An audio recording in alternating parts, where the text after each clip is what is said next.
Welcome to the February 16th, 2021 Board of County Commissioners with the Administrator updates and issues. Gary. Thank you, Chair Smith. First, we have 4 commissioners in the hearing room, and Commissioner Fisher is online, so all commissioners are present. We are changing today's schedule, commissioners, at the chair's approval, so that we can prioritize this morning to talk about the weather emergency this weekend and the status and the update on that. And then we're postponing all afternoon policy sessions except for the Sheriff's Public Safety Levy, which we will do this morning. So we will have you done by around noonish this morning, which will free the afternoon for you to help do deliveries to those in the community who are in need, and there are a lot of people in need. So let's start with an update on the weather emergency declaration. We have several staff here that will provide updates, and we need the board to ratify a declaration that Chair Smith signed under her authority this Saturday, February 13th, declaring an emergency in Clackamas County. So let's start with the updates first, please. We'll have Nancy Bush, Director of Disaster Management and Incident Commander of our Emergency Operations Center for all emergencies, including this one. She and staff have been working all weekend long, and I'm so proud of them all. And so, Nancy, if you please give an update on where we are at to date, please. Yeah, thank you. Yes, it was a wild weekend. I didn't know if I had another disaster in me, and it turns out I did. So I'm just going to go over some of the updates and highlights from the EOC this weekend, and then, of course, we'll have other staff come in and talk particularly about county operations, WES, and DTD. So we did have the declaration. The network was down because of issues with some of the generators. So we were able to do that on our personal emails, through texting, having conversations. And as Gary, he mentioned, Tootie was able to get that signed and delivered, so we will be ratifying that today. I just want to remind everyone, too, that after that declaration was done, the state that afternoon did a state declaration as well. We do not have a federal declaration at this time, and I just want to make sure everyone understands that. We've had a lot of questions about, how do we get refunded, or how do we get this paid for? At this time, that is not in place. We could get a federal declaration, but that could take up to 4 to 8 weeks to get that done. We have to collect information, we have to collect cost, and we have thresholds that we have to meet as a county, and then there's thresholds that the state has to meet. And it has to be to public infrastructure damage. PGE is not part of those costs.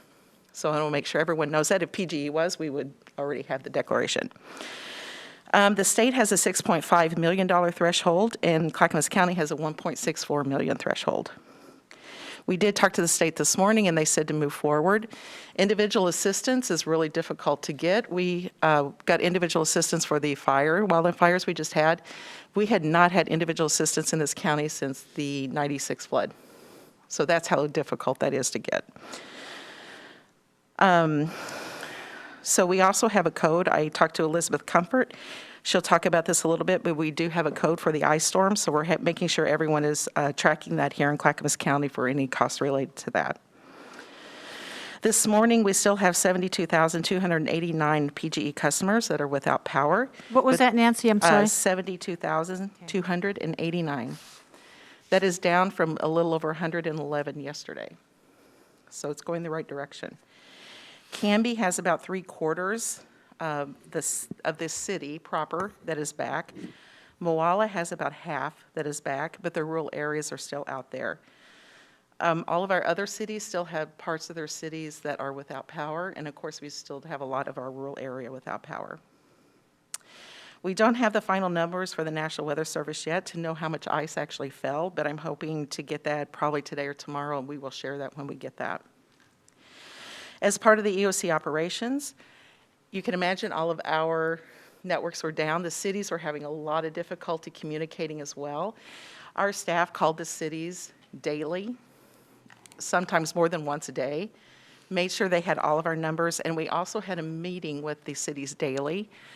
Most of us were able to get on Zoom, or they would able to call in. So we had some really good conversations there. Some of the work that we did with the cities included getting, and Public Works as well as the fire departments, was making sure that they had fuel. We were able to work through the state to get that. Fuel was provided through the state for Moala, both for their Public Works and their police department. and we actually just fixed their key cards. Their key cards, actually, they have a certain amount, and after that, they lock them out. So the state worked with us to get those unlocked for both of them. Canby Fire for their generators as well as some of their apparatus. The West Tri-County Plant, Clackamas River Water Providers, and Oak Grove Water as well. There were some others that we were in the process of getting them fueled when they got their power back on. So that went very well.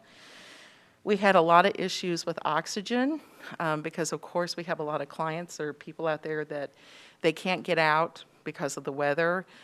They may be homebound, but they have oxygen. So our fire departments worked with us very closely to try to make sure that everyone would receive the oxygen that they did need. Our SAR team here at Clackamas County also delivered small generators because we had some here that we have as disaster management. We also had some from other areas, and we were able to take the SAR team was taking those out as well.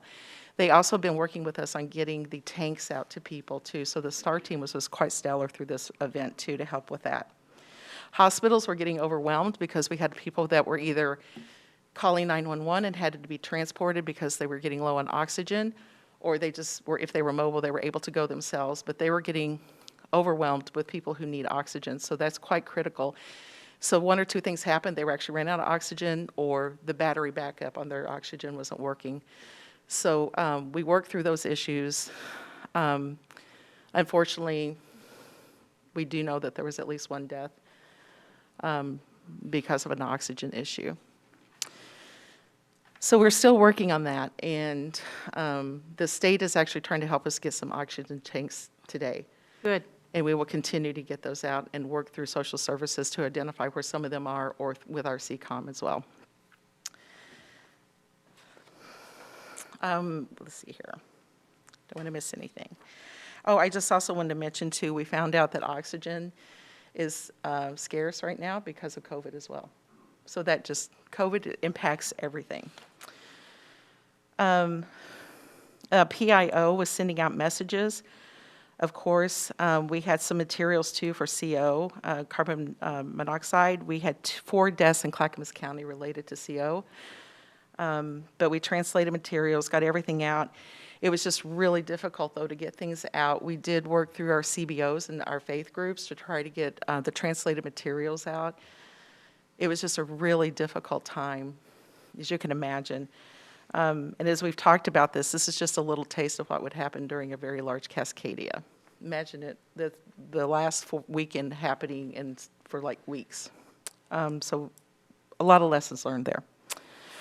Social Services has done a great job too. They set up a call center, so people are now calling in to this call center. CCOM is sending those calls to them too if they have non-emergency needs.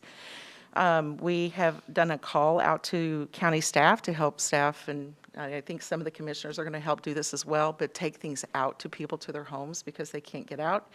That is all underway, and we're getting that up and running. As well as we are going to have some resource centers, one in Moala. We don't know exactly where the Moala is going to be yet. Can be, and then there's going to be one in Milwaukee. And again, we have staff that are going to be from the county that will be staffing those as well. Excuse me.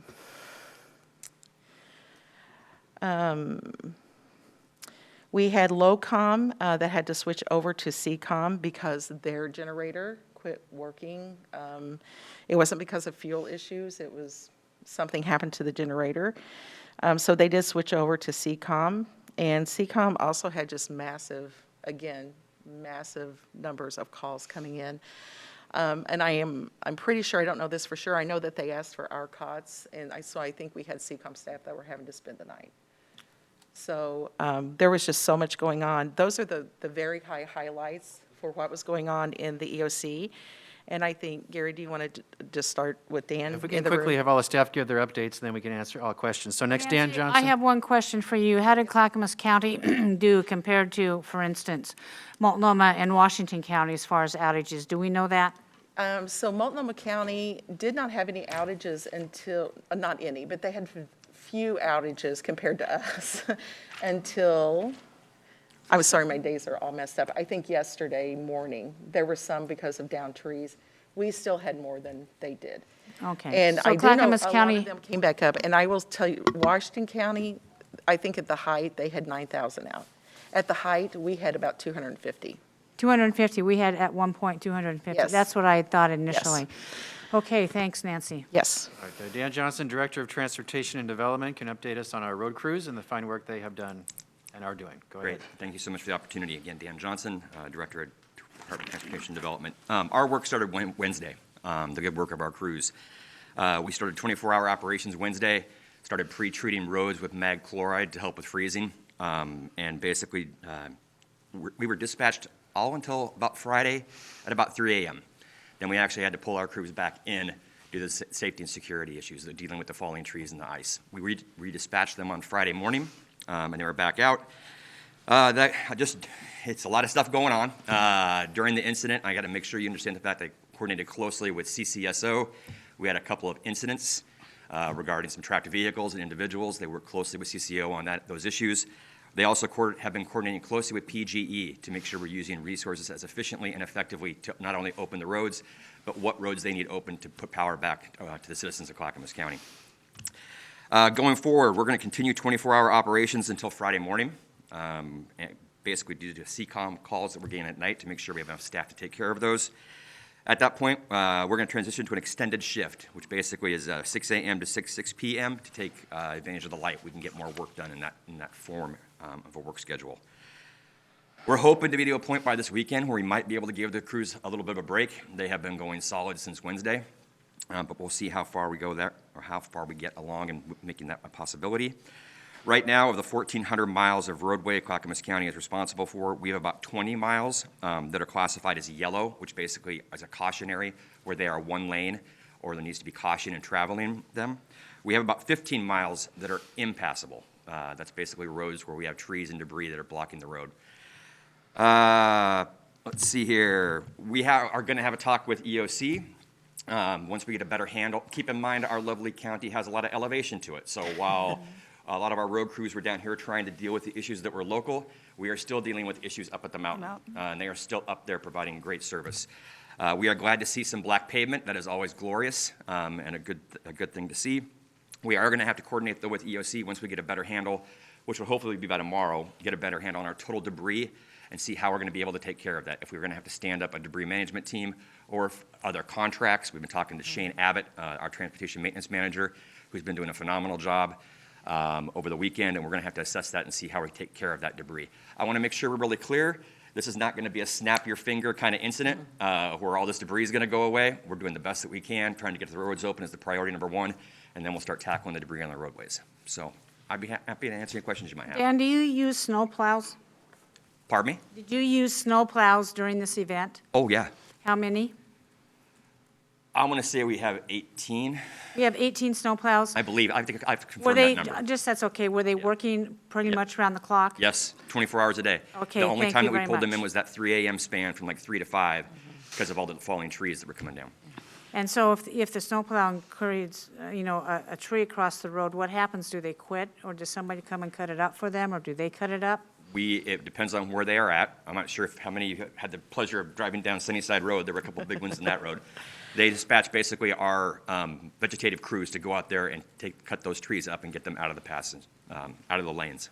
This is helpful because I had a complaint from a constituent who told me, why isn't Clackamas County plowing my road? And he went into this big, long diatribe, and I explained everything that was happening, and he says, I just want my road plowed. I says, give me your address. By the time he got back to me, which I have been compromised with my internet because I have not had power at home, I have to go to another location and then use my hotspot. By the time I got back to him, he says, don't worry, it's melted. So I wanted you to say that on the record, that indeed you were doing that. And of course, there's going to be spots that are missed. I probably won't have power back to my home for a week, but some of us, that's what we have to, just go with for right now. We're all doing the best we can in a very difficult situation. I'm not Thank sure if you you. saw the news this morning. PGE is calling this a 40-year event. And while I appreciate folks are frustrated by some of the roads we weren't able to get to, we will try to get to them as soon as possible. Yes. thank Just to give it some perspective too, I know we have 18 plows, but I'm from the Midwest. And we have I lived in a county that it was around 60,000, had more plows than we do in Clackamas County, just to give it perspective of what we expect here usually. Thanks, It's not a Nancy. lot of plows. Yeah, we do. I mean, our terrain is just really difficult, yeah. A lot of trees. Yeah, thank you, It's Dan. important to know that we can't plow all the roads. I Yeah. mean, they're all priority bases, so, I don't expect my road in front of my house to don't be either. plowed. And frankly, after all these years, I think once, one storm, did I ever have a plow go down my street. But that was a rare event, and I know that it's more important to keep the roadways open and make sure fire and emergency response and all those people have access to the roads that are critical to the hospitals and all those places, so. Yeah, and that's Those a good lifeline point. roads are the priority they were focusing on. Okay, next update, we did have power outages among everyone else here, right here in Oregon City that did impact our operations. We'll start with Water Environment Services. Greg Geist and/or Greg Irely are online. We did have some issues when we lost power to the Tri-City plant. Power is now back on, but Greg, could you please update the board on what happened? And they are online. Both of them? Okay. Whichever Greg wants to start, go ahead. Go, Greg. Good morning. My name is Greg Irely. I'm the West Operations Manager. We did get power bumps in our operation area starting Friday night into Saturday morning at both our Kellogg and Tri-Cities facilities. We did switch back and forth between generator power and grid power repeatedly throughout the night. We never lost power at our Kellogg plant.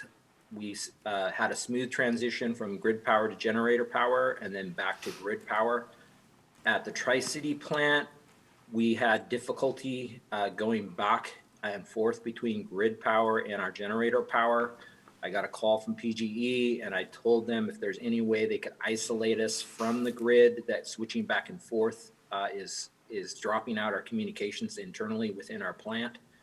We did have an issue with our influent headworks, and the entire plant shut down except for our influent pumps. It caused our what we call bar screens, which screen the large debris out of our wastewater to stop, but the influent was continuing to come into the plant. The bar screens blinded, and we ended up with flooding in our influent area, out the front door of our influent pump station behind me, and onto the ground, and also caused some damage and soil erosion. Plant staff was able to get the plant restarted. At this point, we are on generator power.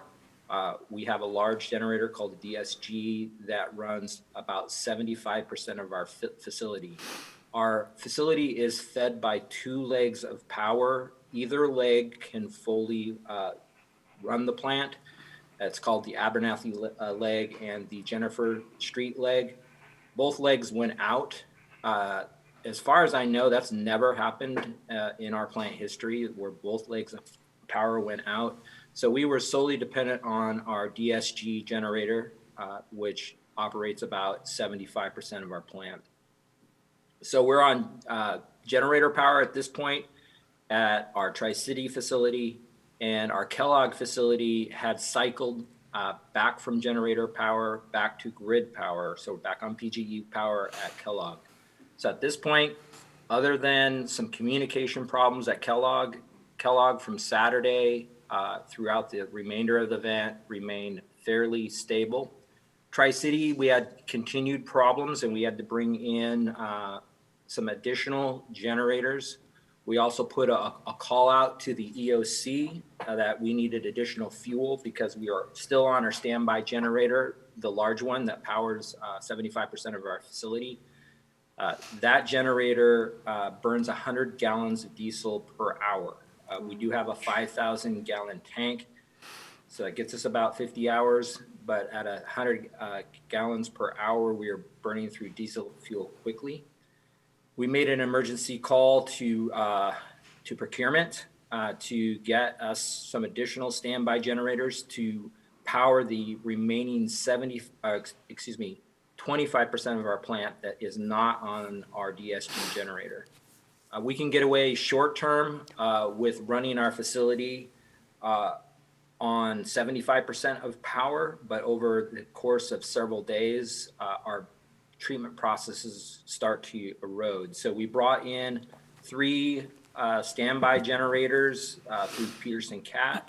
We brought in Team Electric and our plant staff, and we worked through the night on Sunday night to begin to restore power to the 25% of our plant that was not operational. So we had to go ahead and run power cables through our facility and directly wire them to our motor controls to power the rest of the plant. We were able to get the plant 100% powered on Sunday night, partially through the grid. The grid power was restored at 10 p.m. on Sunday night, but we went ahead and continued to power 25% of our plant on generators.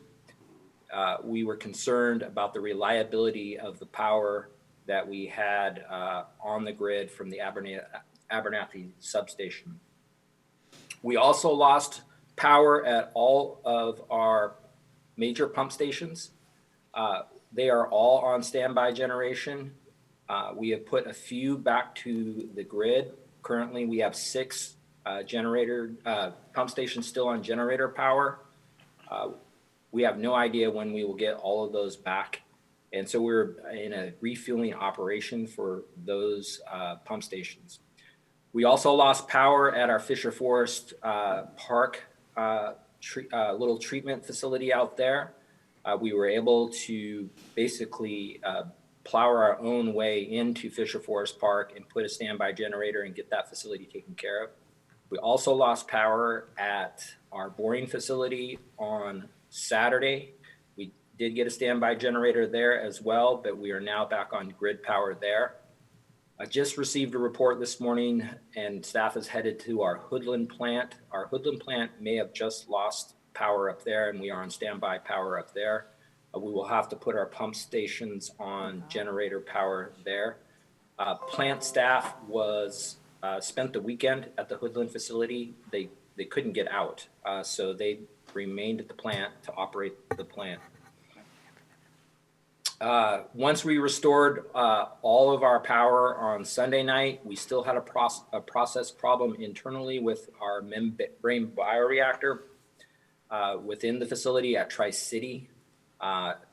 Again, I mentioned when we cycled off between grid power and generator power back and forth, every time we did that, we would start losing instrumentation, and we lost control of our MBR facility. And we were able to get that restarted last night at about 6 p.m.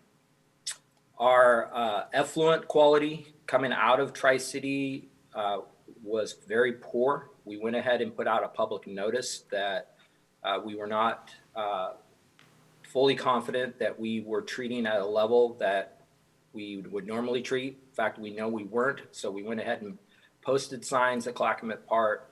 We did a public notice to let people know that we were partially treating wastewater. This is our secondary clarifiers yesterday afternoon. Typically, those would be very clear, and that's very poor water quality. This morning, our facility that's the same location. Our facility went from this yesterday to this water quality today.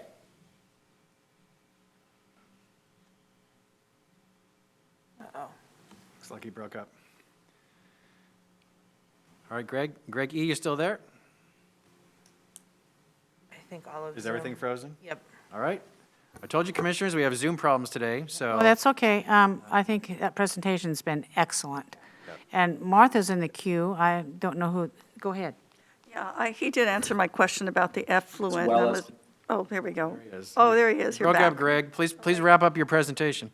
All right, I am done. I'm willing to take any questions at this point. Go ahead, Martha. Yeah, my question is, I had heard about the effluent issue, so have you folks contacted DEQ? Are we going to be fined? I mean, what's going to be the outcome of that?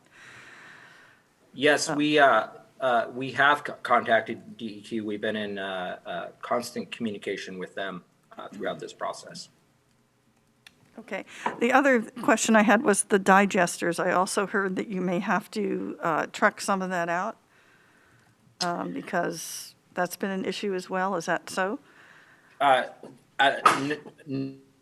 we're back on grid power. We do have mixing there and heat, so we're through the woods in the digester, so we will not have that issue. So Okay. Tri-City does have power now, right, Greg?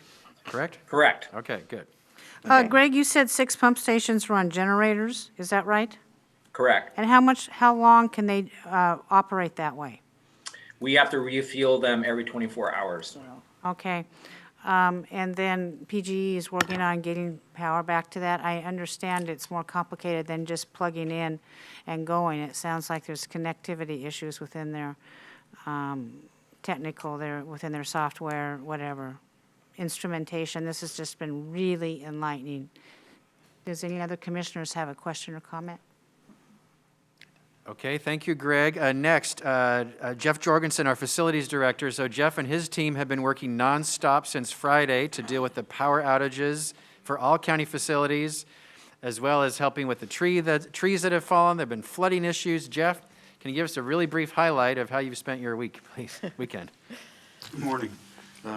Yes, PGE provided, power, and then we lost it there Thursday night, Friday morning. A lot of the buildings, in fact, almost all buildings countywide, we lost. We kind of had some up and downs sporadically throughout the weekend. We were providing power to, we have 14 generators in 13 buildings, providing emergency power in those buildings we had. We had a couple of generator problems, DTD of the truck shop, and our electricians. They've got the technology services up and running, ready to operate again. Juvenile services still troubleshooting that generator. But all county buildings are back up on power, normal PGE power at this point. Still have some power outages kind of in the buildings. Around, we have a lot of lines that are down, some energized, still working with PGE to make sure that we don't have any dangers out there and identify those electrified lines. On the campus, downtown, courthouse, we've lost somewhere between 150 and 200 trees to the damage. Some of them we'll be able to save, some we will not be able to save. But we have all our generators refueled. So like CCOM, we have actually 7 days worth of fuel at CCOM. They're basically topped off. We have a couple of them that the jail will need to refuel. They're just down to 2/3, but we try to keep them up at least 2/3 to 3/4. We'll refuel those now. But right now we've had, like I said, all the buildings are back up and running. We still have a lot of limbs, trees on our buildings. The Beaver Creek Clinic has a huge limb on top. Luckily, it hasn't penetrated the roof, but we're getting that off this morning. And we're working with our contractors for the earthworks contractor to go ahead and do all the landscape, trying to take some of these trees down. They'll be here for about the next 2 to 3 weeks. But we've lost a ton of trees out here. Any questions? Yeah, Jeff, did you say the jail was still on the generator? No, all buildings are back on normal power. The Okay. generator that we have has about 2/3 of fuel Okay, and in you're it. going to continue to top those off in case Yeah, we we go have back to. to a situation? Yeah, we've talked to PGE, and they said hopefully they're stable, but they can't guarantee it, so we just got to continuously top them off and be ready for it to go down So again. what causes the instability once it's put they're back on the electric grid after they've been off? Can you tell us what causes the instability for them to go off again? From talking to PGE, basically limbs falling, they'll go ahead and reroute power to other, transformers and all, but then you have the limbs come down on those transformers or the lines feeding from there, and our power goes down again. So it kind of reached a height 2 days ago that we basically had everything up and everything went back down. Got it. So it's just instability because of falling limbs is the big issue. Thank you. You're welcome. All right, very good. So those were the high-level updates of what our staff has been doing to be ready for this, or to prepare or react to. Respond. All of it, prepare, react to this event. Next, the declaration. So on Saturday, Chair Smith, you did agree to an emergency declaration. Our county servers were down that day, so we did this all by text, which is legally allowable, and we've retained the text. And so Chair Smith, you gave us an email approval, which we did in our personal emails, which is all legally allowed, and we're going to make sure it's all retained. But today, we need the board to ratify that declaration, and County Council Madcore has also updated it to the proper format because it was not in the right format. So Stephen, would you like to kick that off, please? Sure. Morning. We have an emergency declaration that Nancy prepared over the course of the weekend, and we formalized it in the manner which is compliant with statute. And it basically focuses on the debris management component as well as cleaning up ice and cleaning the roads and restoring power. And it would be for the chair's signature and for board approval. And I don't think they've got a copy of it yet, have they, Nancy? I think We Gary, do in the I email. sent them the version from Saturday. I have not sent them the updated version you Okay. made, which is in the proper format yeah, of a. the only thing, Stephen, I think we do need to put a 2-week date on that from the original date that we. Saturday, February 13th. Yeah, for 2 yes, weeks. yes. Chair, has it changed dramatically? It hasn't. No, it hasn't. Well, the only thing we've added is debris management, because quite frankly, we weren't thinking about debris management at the time we were in the throes of this. I believe that's the only thing that has been added, and again, it's been formatted because what came over on my email and text message was a little bit different. Gary, do we need to entertain a motion? A motion, Oh, excuse me, please. Paul. So I'll move to approve the updated and amended emergency declaration. I'll second that.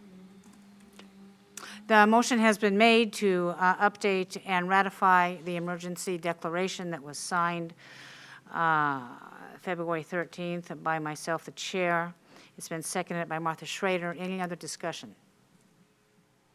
Christina, would you call the poll, please? Of course. Commissioner Fisher? Aye. Commissioner Savis? Aye.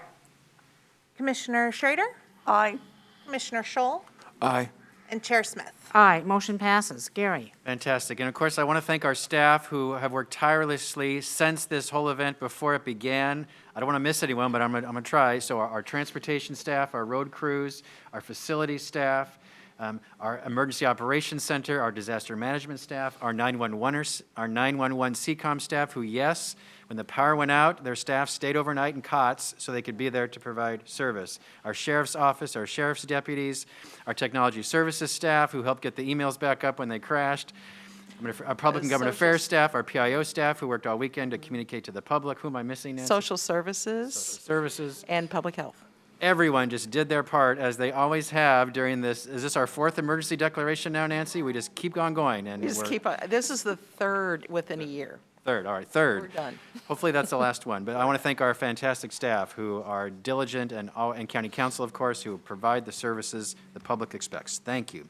All right, moving on. There is one other item we need to cover today. It's also about emergency declarations. It's the COVID-19 emergency declaration. We have 3 items related to this. First is an extension of the existing COVID-19 emergency declaration. It expires next week. So the question is if you want to extend it or not. And then related to that, there's one, if you do choose to extend it, there's one change related to that staff is recommending regarding solid waste collection.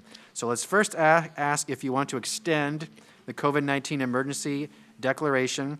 Stephen and Nancy, or Stephen will present. What's the date we're recommending to extend it to? Sorry, Nancy, come back, please.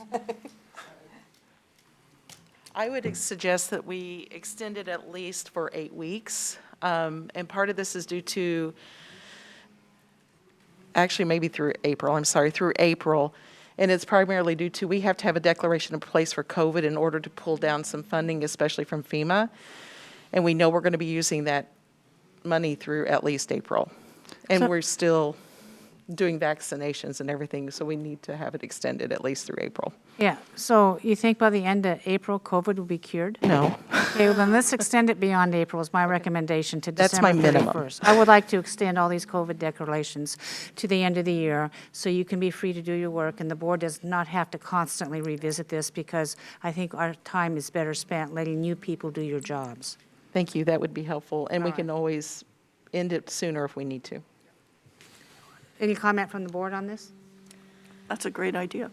Okay. Before you make a motion, if we could do the next step, there's a change that staff is recommending, and that's regarding solid waste collection. Dan, could you please Yeah, describe that? just briefly. On April 9th, 2020, with agreement from the solid waste collection franchises, the board determined to maintain garbage and recycling collection services for any customer failing to pay a monthly fee as a result of the pandemic. Essentially, that was incorporated into the COVID emergency declaration that you're looking to extend now, and we are making the recommendation to remove that clause specifically. That has been reviewed with our Solid Waste Commission, and they concur with that recommendation as well. Is this going to take two different motions, or we have two different declarations here, correct, Stephen? You have the one for the power outage, and that's going to be for 2 weeks, and I'll bring you a final version that you'll be able to sign later this morning. This, for the COVID extension, we're going to extend it to 12/31, but we're repealing, I believe it was paragraph 7.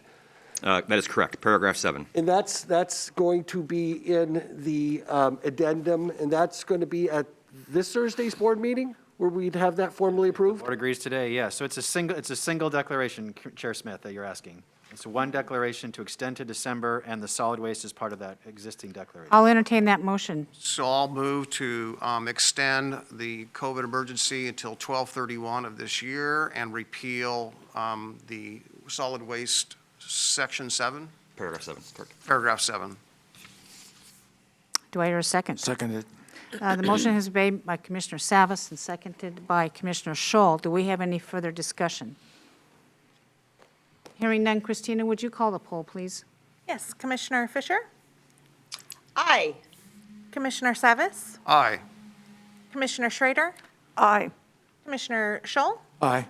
And Chair Smith? Aye, the motion passes. So Gary? Stephen, do we need to add both of these to Thursday, the weather declaration and the COVID? I was thinking that the weather declaration just got approved today, and we'll have it signed later today. Okay, so that one's taken care of. But Yes. the COVID one should go to the business meeting? Yes, please. Okay, so Christina will add it to this Thursday's agenda just to ratify what you've done today. Thank you. One more on COVID. Dan Johnson also, there's a waiver request for zoning and development ordinance standards per the current declaration for a specific purpose. Dan, could you explain? Correct. The board's emergency declaration, which you just extended, allows you the flexibility to do some waivers to the zoning and development ordinance and the codes that we are looking to implement to provide opportunities for small businesses to still succeed in this COVID pandemic environment that we're in today.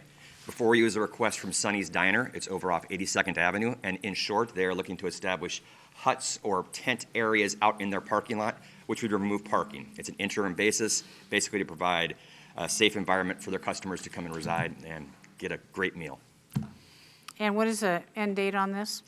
There's no end date right now, but what's going to happen is we'll probably have to go back once the COVID emergency declaration, we're keeping track of all these, and we'll go back after the COVID declaration goes away and follow up with these folks to get these removed. So there is no end date on this particular one? Not currently, no. I'll entertain a motion. So moved. Second. Motion has been made by Commissioner Savas to approve the Sunnyside Diner declaration and seconded by Commissioner Schrader. Any discussion on this? Christina, would you call the poll, please? Of course. Commissioner Fisher? Aye. Commissioner Savas? Aye. Commissioner Schrader? Aye. Commissioner Scholl? Aye. And Chair Smith? Aye, the motion passes. Gary? Great, thank you, Nancy and Dan. Two quick scheduling requests. Governor Brown is going to hold a meeting regarding wildfire recovery next Tuesday, February 23rd, during your policy sessions in the afternoon at 3 p.m. Because we have a lot of business to conduct, at least 3 commissioners will need to stay for the policy sessions. So I'd like to ask if 2 commissioners would be interested in attending this meeting with the governor via Zoom to talk about wildfire recovery. Well, I have been meeting with the governor on a pretty regular basis, and I'm wondering if any other 2 commissioners would like this opportunity. I will pass because there's something on the agenda on Tuesday that I want to be in attendance for during the work session, so I will pass. Martha? Okay. I'm fine having you do it, Commissioner. If you don't have anything else on your schedule. Commissioner Scholl? I'd be happy to do it. Okay, Commissioner Scholl. Commissioner Fisher, would you like to meet with the governor? Hey, I'm sorry, I lost connection there for a second. This is for the wildfire recovery. Yes. Does anybody else want to do it? I would like to do it, but I'm not sure what business we're conducting that day. Is anybody else do it? besides Commissioner No, Stroll really Commissioner wanting to Fisher do wants it? to do it, I'm fine. I'm sorry, Commissioner Fisher, was that a yay or a nay? I'm happy to attend, but if somebody else really wants to, I Okay. want to give them the opportunity. You know, I would like Commissioners Scholl and Commissioner Fisher to attend the governor's wildfire briefing on February 23rd, if you are so inclined. Okay, great. Thank you very much for stepping up. Great, we will do that. Next, Commissioners, because we are postponing your afternoon policy sessions today, and because you have a full schedule for the foreseeable future, I am proposing that you meet 2 days next week for policy sessions, and to move all of what would have been today's policy sessions until next Monday afternoon. Your calendars are all clear, so you could do this. So we would have policy sessions next Monday, which would be what would have been this afternoon, and the next Tuesday would be what would be already scheduled. So you'd have 2 days of policy sessions next week. Would you agree to that, Commissioners? Comments from my commissioners? Commissioner Scholl, That sounds fine to me. Commissioner Schrader, That sounds fine. and Commissioner Fisher.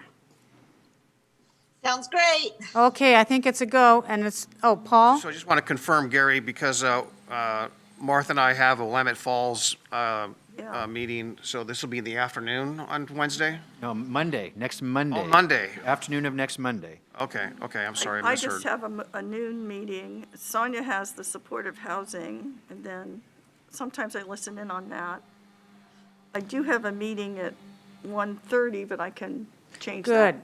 I would appreciate if commissioners can could change that. rearrange their schedules and let your policy Okay, analysts do that for you, and we need to continue with the county business. So if we could knock some of this stuff out on Monday afternoon, and then we will also continue Tuesday to do our full schedule of issues and policy sessions that were normally scheduled for then. Gary, does that sound okay? Perfect. We will make it happen. Thank you very much. And then one final thing for the consent agenda request.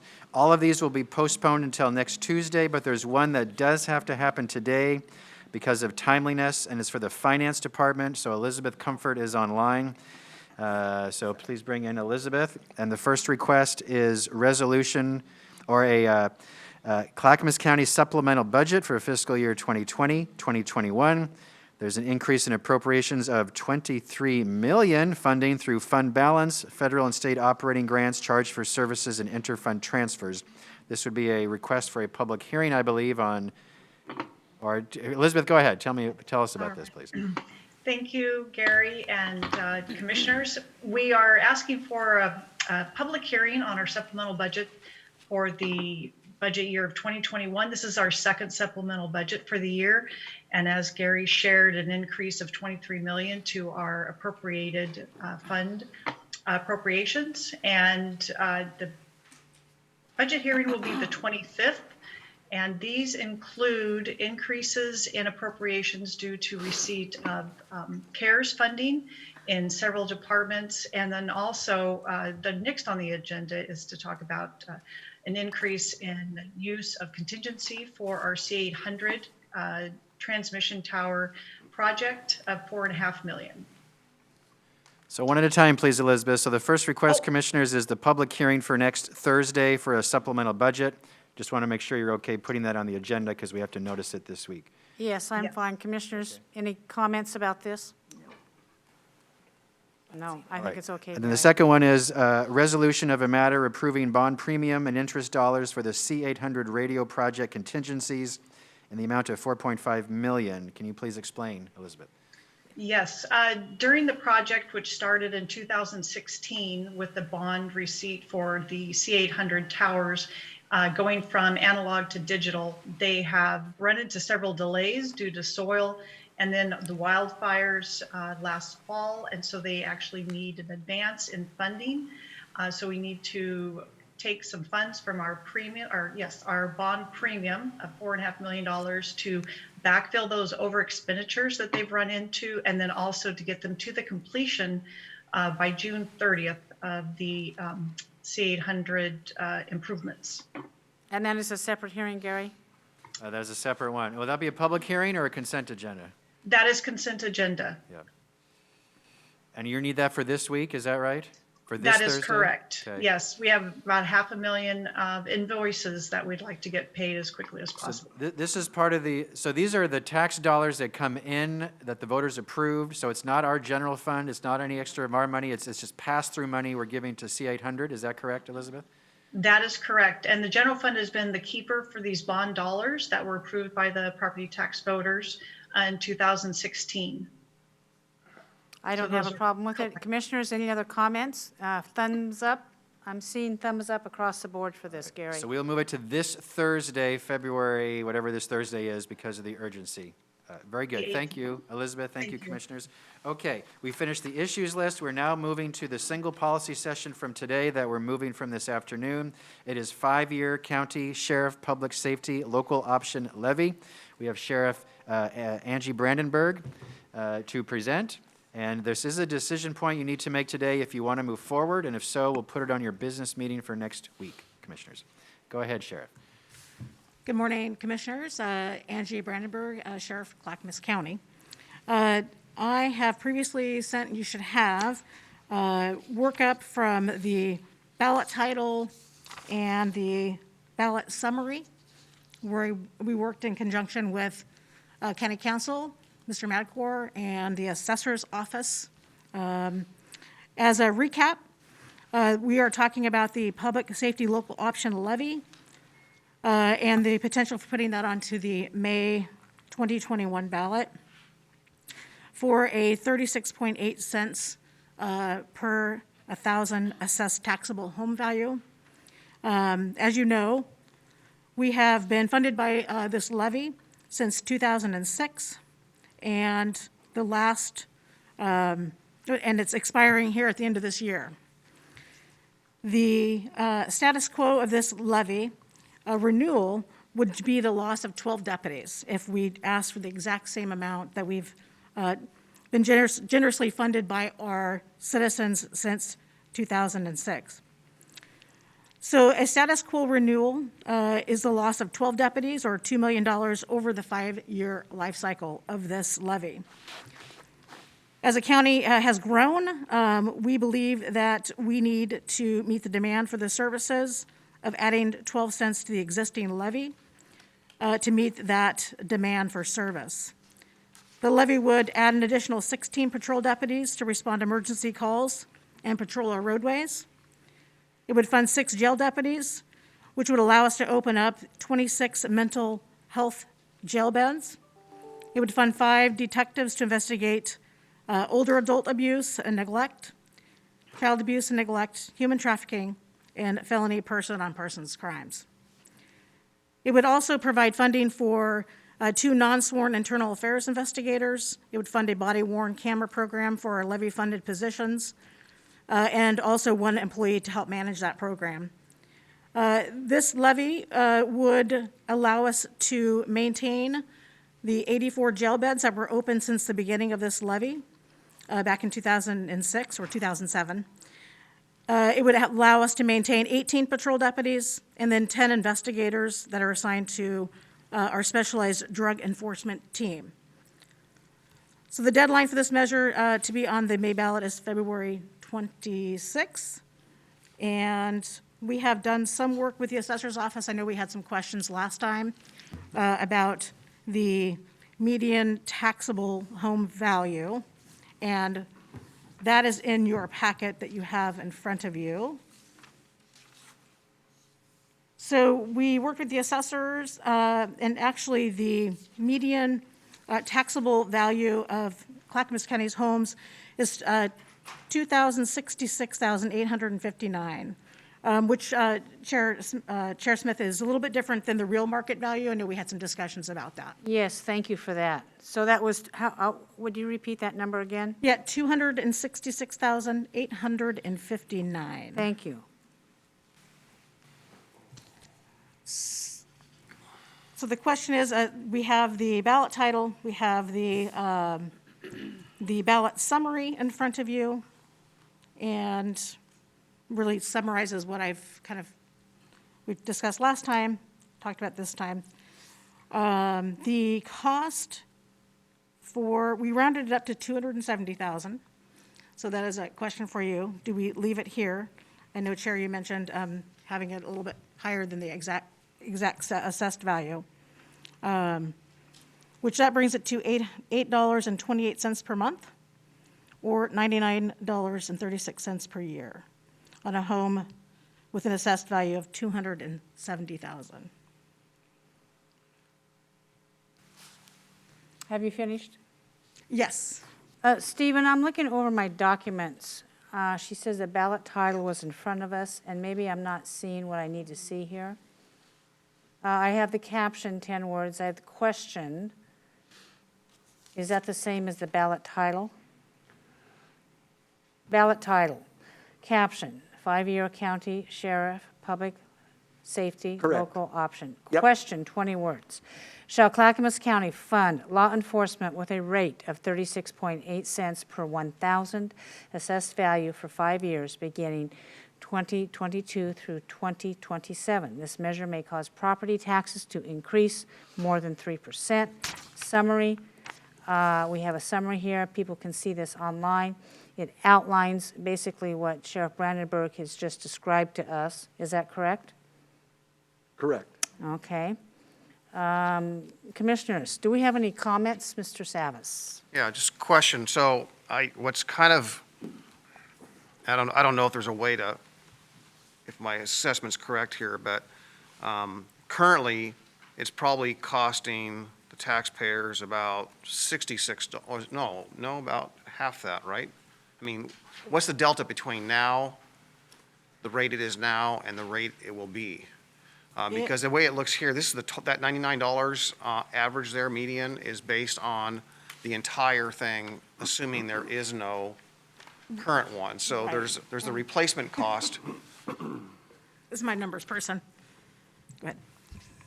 So This is Chief Deputy Jenna Morrison. I apologize. So I don't have 270,000. I can figure that out. But currently, at the 24.8 cent per thousand, assessed value of $250,000 is $62 a year. So it's $5.17 per month. That's what you're looking for? Yeah. So I'm just wondering, is there room, Mr. Madcore, in language or wording that could soften that a little bit to reflect the amount? You know, typically, if it was no increase, we would say somewhere in there would be no increase, but the cost is, or is that for is that for the ballot language? I mean, I'm trying to. We're restricted with words, and we could only put it in the summary. We have an opportunity for an explanatory statement, which I believe is 500 words. Okay. That's not going to be due for a bit, so we have more time for that one. If you wanted to put the more detailed narrative, that would be where it would go, is in the explanatory statement itself. Okay. Unless you wanted, like, you could certainly, I think we're at max words right now, though, aren't we? In terms of the summary?